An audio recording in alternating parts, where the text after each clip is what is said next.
Cultura, costumi e tradizioni che si rinnovano nella più antica fiera del Veneto, la Fiera del Soco, che riparte dopo 2 anni di stop dovuti alla pandemia. Oggi ad inaugurarla le autorità nel luogo simbolo al confine tra le province di Padova e Vicenza, dove secondo la tradizione apparve la Madonna a 2 contadinelli attorno al XIII secolo, momento che diede origine alla fiera. Evento che quest'anno più che mai si rivolge al territorio parlando di ripresa. La fiera ha traguardato nel tempo perché noi abbiamo fatto una politica abbastanza importante che non è significativa solo all'interno del nostro territorio, ma che abbiamo cercato comunque di coinvolgere con accordi di partner commerciali o comunque progetti di marketing territoriali importanti.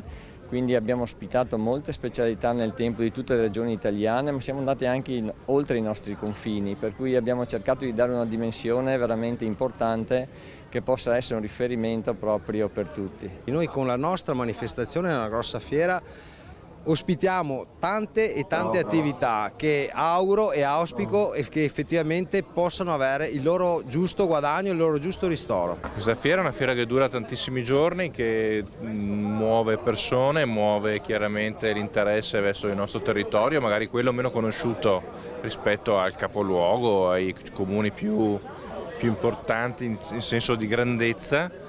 Però muove decine di migliaia di persone, direi anche centinaia di migliaia di persone. Volano per l'indotto economico del territorio, calamita dal Veneto e da tutta Italia migliaia di visitatori e di espositori. Vedere questa fiera cinquecentenaria assente era veramente un dispiacere enorme e quest'anno con la ripresa siamo tornati a fare il nostro mestiere, cioè di essere supporto a tutte le attività locali che sono un momento di incontro, di aggregazione, di crescita sociale e anche un po' volano per l'economia locale. Questo era uno dei centri dove si commerciava il bestiame, a quel tempo là c'erano i patti, ci si dava la mano ed era come aver firmato di più di un contratto, era l'onore, era la dignità. Dobbiamo ripartire da quei principi, da quei valori e anche da queste zone. Ma alla Fiera del Soco trovano spazio anche la sensibilizzazione a temi sociali e il volontariato. Come Associazione Nazionale Alpini Sezione di Vicenza, la nostra squadra di protezione civile, l'unità di protezione civile, è da anni che collabora per quanto riguarda l'attività della Fiera del Soco e